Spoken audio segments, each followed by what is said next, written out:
গত বছরের গণ অভ্যুত্থানে ব্যাপক অগ্নিসংযোগে পুলিশের বহু যানবাহন ক্ষতিগ্রস্ত হওয়ায় এবার নতুন করে ২০০টি জিপ গাড়ি কিনছে বাংলাদেশ সরকার। প্রতিটি গাড়ির দাম নির্ধারণ করা হয়েছে ৮৬ লাখ টাকা, যা অনুযায়ী মোট ব্যয় হবে ১৭২ কোটি টাকা। অর্থ উপদেষ্টা সালেহ উদ্দিন আহমেদের সভাপতিত্বে অনুষ্ঠিত অর্থনৈতিক বিষয় সংক্রান্ত উপদেষ্টা পরিষদ কমিটির বৈঠকে এ প্রস্তাব নীতিগতভাবে অনুমোদন পেয়েছে। জানা গেছে, এই পিকআপগুলো পুলিশ বাহিনীর অপারেশনাল কাজে ব্যবহৃত হবে।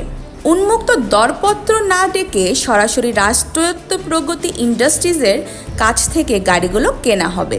জননিরাপত্তা বিভাগের দেওয়া প্রস্তাবে বলা হয়েছে, ২০২৪ সালের ১ জুন থেকে ৬ আগস্ট পর্যন্ত চলমান গণ অভ্যুত্থান ও পরবর্তী ঘটনায় দেশের ৪৬০টি থানাসহ বিভিন্ন পুলিশ স্থাপনায় আগুন দেওয়া হয়। এতে পুলিশের বিপুল সংখ্যক যানবাহন পুড়ে যায়।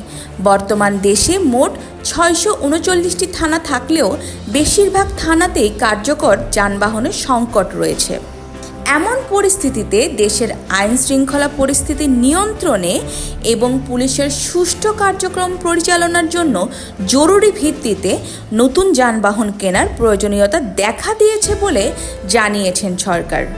এই উদ্যোগ পুলিশের সক্ষমতা পুনর্গঠনে গুরুত্বপূর্ণ ভূমিকা রাখবে বলে মনে করছেন সংশ্লিষ্টরা।